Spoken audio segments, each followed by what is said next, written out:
اليوم عندنا الخرشوف، عندنا هو هذا الخرشف او الخرشوف، ها هو منقي ناضي مقاد كيكحال. طبيعه الحال هو كيتاكسد الا ما درناش ليه الحامض. ها هو رانا دايره معاه الحامض، ها هو ضروري ديروا معاه الحامض لانه كيكحال.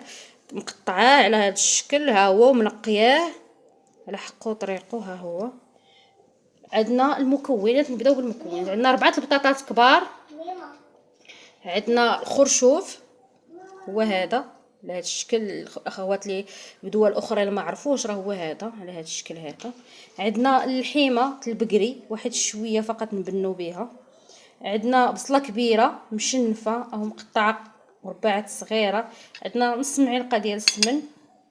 عندنا سكينجبير، الخرقوم، البزار، التحميره، الملحه، القزبر يابس او القزبر حبوب، 2 فصوص ديال الثومه، نص كاس ديال الزيت. اول حاجه غنبداو بها معاكم هي غنديروا الخرشوف ديالنا يتسلق.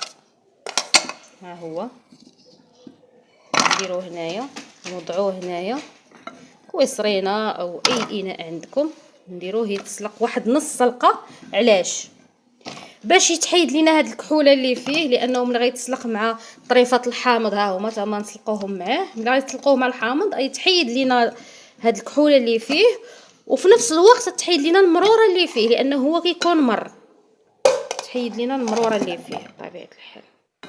ها هو صافي هكا. نديروا عليه الماء الكافي اللي غيعمر لينا هاد الكويسرينه هادي، ونشعلوا عليه ونخليوه حتى يغلى. وطلع معاه الغليه، نكبوا داك الماء نحيدوه نلوحوه ونشلوه 2 مرات. صافي هو واجد. ندير هاد المرحله ونرجع معكم.